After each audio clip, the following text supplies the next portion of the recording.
अस्सलाम वालेकुम स्टूडेंट्स। आज हम स्टार्ट करेंगे न्यू चैप्टर 24 जिसका टाइटल है एवोल्यूशन। एवोल्यूशन वर्ड अराइज हुआ है लैटिन वर्ड इवॉल्वर से, जिसकी मीनिंग है अनरोल। अनरोल आप किसे कहते हैं? जैसे कि कुछ पेजेस हैं, कुछ पेपर्स हैं, आप उन्हें रोल कर देते हो, फिर जब आप उन्हें छोड़ देते हैं तो वो ओपन हो जाते हैं, यानी कि अनरोल हो जाते हैं। पर इसका लिंक आप बायोलॉजी में किस तरह से करते हो? यानी कि हमारे पास अर्थ पर 2.5 मिलियन स्पीशीज मौजूद हैं, 25 लाख स्पीशीज।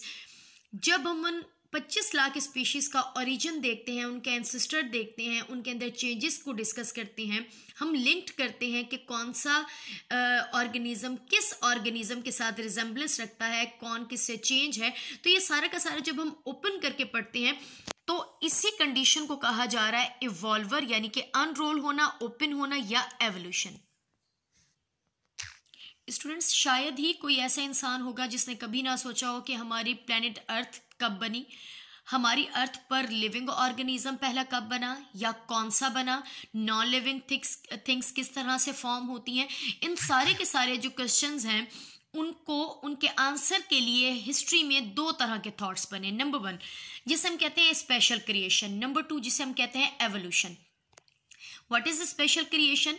कुछ साइंटिस्ट का ये मानना है, कुछ की ये थॉट्स हैं कि जो ऑर्गेनिज्म जिस तरह के कंडीशन में है, जिस तरह के फीचर्स हैं, जिस तरह के करेक्टर्स हैं उसके पास, वो वैसे ही स्पेशली क्रिएट किया गया है और वैसे ही अर्थ पर भेजा गया है, ना कि वो किसी दूसरी स्पीशीज से अराइज हुआ है। इन्हें क्या कहा जाता है? इन्हें कहा जाता है स्पेशल क्रिएशन।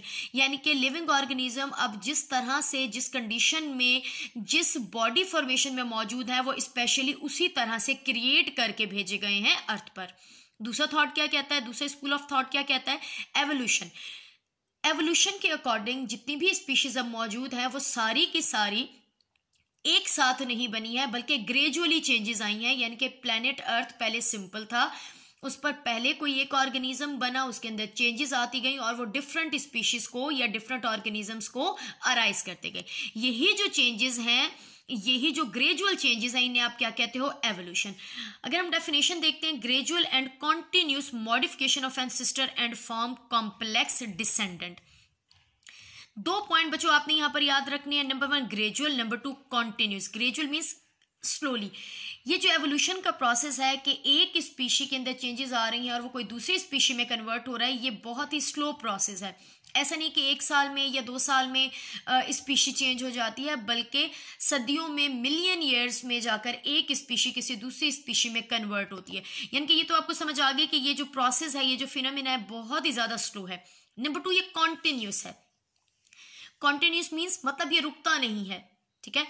जैसे कि अगर हम बात करते हैं ह्यूमन बीइंग की और हम कहते हैं कि ह्यूमन बीइंग अराइज हुए हैं चिंपैंजी से, ठीक है, या मंकी से, तो मंकी से अराइज होने के बाद हम जब ह्यूमन बीइंग होमियोसेपियंस बन गए हैं तो हम में भी एवोल्यूशन का प्रोसेस रुका नहीं है, बल्कि हमारे भी जो बेबीज हैं वो हमारे जैसे नहीं होते हैं, उनमें भी वेराइटीज मौजूद हैं।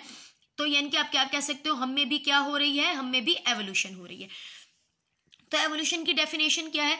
एंसेस्टर यानी कि किसी एक स्पीशी में ग्रेजुअल और कॉन्टिन्यू मॉडिफिकेशन होती है और वो किसी दूसरी स्पीशी को प्रोड्यूस करती है। इस कंडीशन को, इस फिनोमिना को कहा जाता है एवोल्यूशन।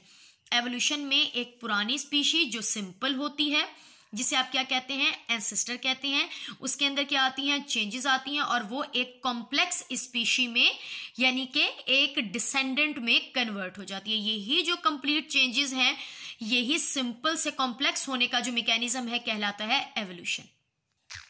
स्टूडेंट्स, आप डिसेंडेंट किसे कहेंगे और एंसेस्टर किसे कहेंगे? ऐसी स्पीशीज जो सिंपल है और जिसके अंदर चेंजेस होनी है या हो रही हैं, वो कहलाएंगे एंसेस्टर। और जो नए बने हैं पुरानी स्पीशी से और वो कॉम्प्लेक्स है, उन्हें क्या कहा जाएगा? उन्हें कहा जाएगा डिसेंडेंट। Word variety.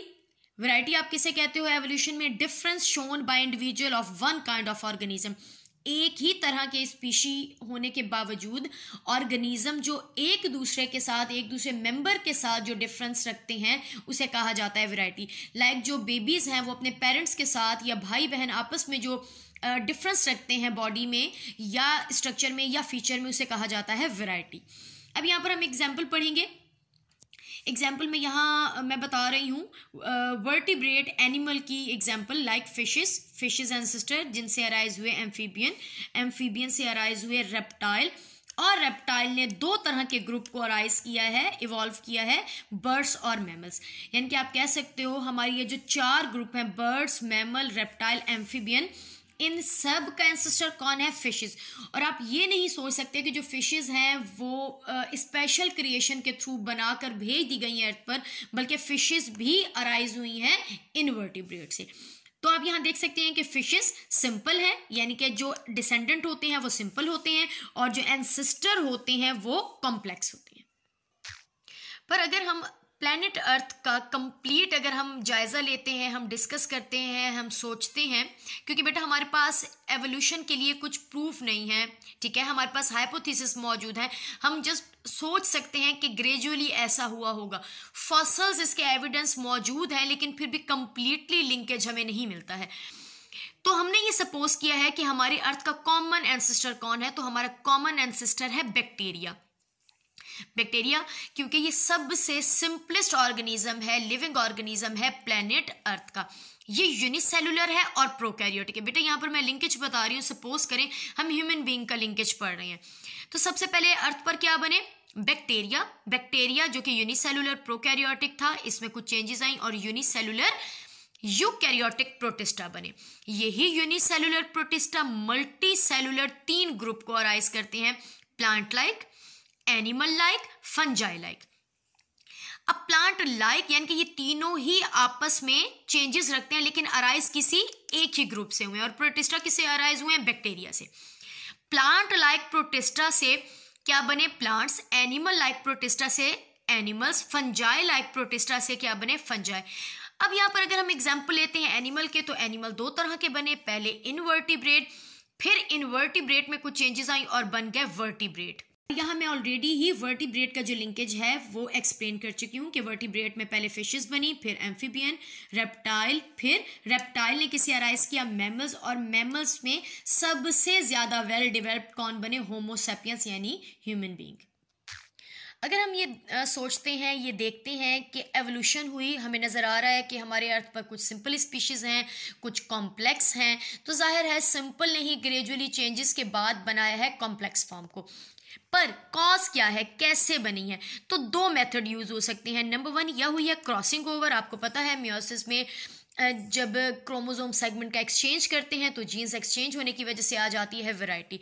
तो जो वैरायटी आई है, जो चेंजेस आई हैं, जो ग्रेजुअली कॉन्टिन्यूस चेंजेस या मॉडिफिकेशन आई हैं, वो दो तरह से आ सकती है। नंबर वन यह हुई है क्रॉसिंग ओवर, या फिर म्यूटेशन हो गया। आप म्यूटेशन किसे कहते हो? सडन चेंज को कहते हो। कोई भी अचानक से चेंज आ जाता है जिसके रीजंस म्यूटेशंस होते हैं, कोई रेज है, कोई केमिकल है जिसने कोई जीन्स को डैमेज कर दिया है, या आप कह सकते हो चेंजेस ले आई हैं, तो हम क्या कह सकते हैं कि वैरायटी हुई है, वैरायटी हमें मिली है, या एवोल्यूशन हुई है।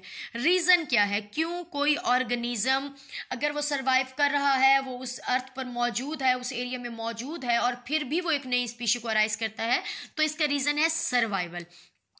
किसी खास एनवायरनमेंट में सरवाइव करने के लिए जरूरी है मॉडिफिकेशन। लाइक यहाँ पर आप देखें, फिशेस कहाँ पर रहती थी? पानी में, अभी भी पानी में ही मौजूद हैं, पानी में रहती हैं फिशेस। और जब वो टेरेस्ट्रियल यानी कि वो लैंड पर आने लगे तो कुछ चेंजेस ले आए और वो क्या बन गए? एम्फीबियंस। लेकिन एम्फीबियंस को पानी पर भी डिपेंड करना पड़ता है और लैंड पर भी। फिर इसी एम्फीबियन में कुछ चेंजेस आए और वो क्या बन गए? रेप्टाइल। यानी कि रेप्टाइल वो अब जो सिर्फ कहाँ पर रह सकते हैं? लैंड पर रह सकते हैं।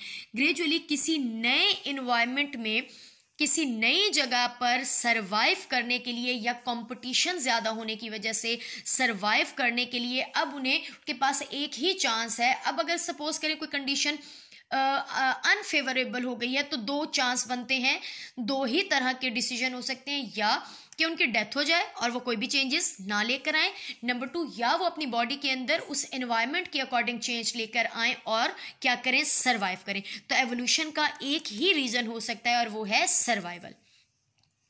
अब अगर हम बात करते हैं कि सबसे पहले कौन से साइंटिस्ट हैं जिसने एवोल्यूशन के बारे में सोचा, अब ये जितने भी न्यू आप कह सकते हो अर्थ से रिलेटेड, लिविंग ऑर्गेनिज्म से रिलेटेड जो क्वेश्चन है, वो हर एक कॉमन इंसान के भी माइंड में ये थॉट्स आती हैं। सेम इस तरह से बहुत से साइंटिस्ट हैं जो कि एवोल्यूशन पर काम करते रहे, लेकिन फादर ऑफ एवोल्यूशन हम किसे कहते हैं? फादर ऑफ एवोल्यूशन हम कहते हैं चार्ल्स डार्विन को। रीज़न क्या है? रीज़न है उसकी दी हुई एक थ्योरी जिसे हम कहते हैं natural selection. Natural selection Charles Darwin की दी हुई वो हाइपोथेसिस जो कि उसके डेथ के बाद बनी है थ्योरी। इस थ्योरी में वो एक्सप्लेन करते हैं एवोल्यूशन का proper process, continue process, gradual process, जिसकी वजह से अब हम क्या कहते हैं कि फादर ऑफ एवोल्यूशन है चार्ल्स डार्विन।